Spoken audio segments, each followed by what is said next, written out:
went to the Common Ground High School in New Haven, Connecticut. It's a charter school with students from all over Connecticut, but mainly from the New Haven area. Tiara is a senior at Common Ground and she is our tour guide for the day. The first place Tiara brought us was the lower garden. Stephanie joined us in the tour with Tiara and a couple other students. She was the manager of the lower garden. So this is our main production garden. This is where we grow most of our food for market and for the kitchen. And you guys get to eat free organic produce every day. Yeah. It's pretty great. Like our lunch is not like a regular school lunch. And it's seasonal too, so you get to eat what's in season, which is a really, I think, very different from like when you go to a grocery store, you can buy, you know, food from all over the world in any time of year. But this is, I think it makes you think about that probably a little bit more, right? Mm-hmm. Yeah. Okay, the class that I take, it's a 5th period class. It's called Sight. And within Sight, there's a group that comes down and we help with the garden. We basically take out old things and we basically plant new things. Too often, I think our education system encourages students to do what they're told and to just go through the motions. And what people really need in a good education is to learn how to think and to learn to think outside the box. And Common Ground is a really great example of a system that works and that does that. One example is learning how to raise their own chickens for meat and to raise their own food rather than eating whatever's served them on a daily basis without knowing where it comes from or who made it or where the farm was or if there was a farm involved. And just having the connection makes the students think about it, and that's what a great education does. And for one of the classes called Egg and Seed, they learn how to raise the chickens for meat, and others they raise for eggs. We have the egg layers. We usually have about 8 or 10 of those, and we have the meat birds that we order from a farm, and we get those already hatched. We raise them, the students take care of them on a daily basis.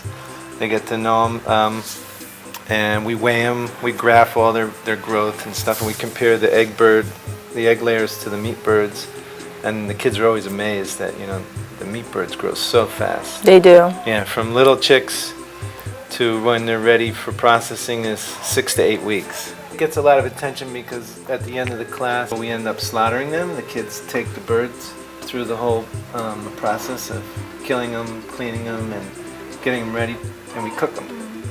And that's a block class, team taught. So in the past it's been me and Miss Gillette, so I do the science half and then she does an English reading part, and a lot of the readings have to do with organic farming, articles on nature, and ecology, stuff like that. So we intertwine that. This year it's going to be a little bit different. He's going to teach what the history of it. Food and a little social studies, more like the politics of food almost.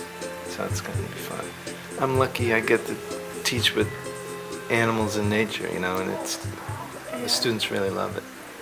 Tara brought me into the kitchen where I met with Sarah, who was the manager of the kitchen, and she was in charge of all the recipes and figuring out what to serve for all the meals at the school. They're served breakfast and lunch, and most of the food comes from the garden, so they have to kind of adjust and learn how to cook with the seasons and learn how to cook with what they have a surplus of and what's in season at that time.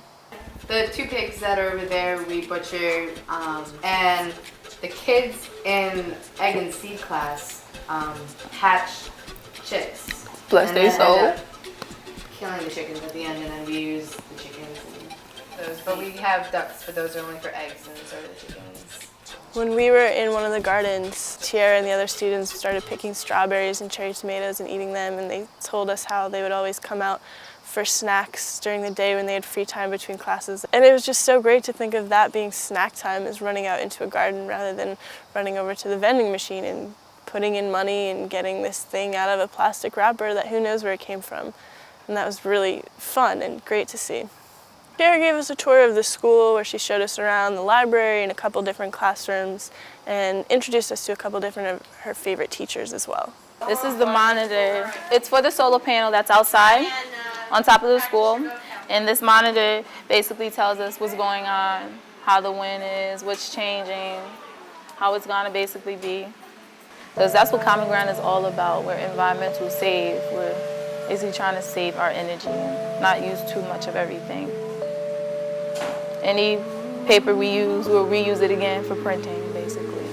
As I was leaving Common Ground, I was just feeling really inspired and hopeful that a school like this exists with this alternative model that hopefully can be followed and spread more throughout the country. And I was also inspired by the students there, Tara in particular, who are so passionate, and not just passionate about what they're doing, but also really aware of their connection to the environment in an urban context like New Haven, which is really something unique and wonderful. I wonder if the sun debates dawn some mornings, not wanting to rise out of bed from under the down feather horizon. If the sky grows tired of being everywhere at once, adapting to the mood swings of the weather. If clouds drift off trying to hold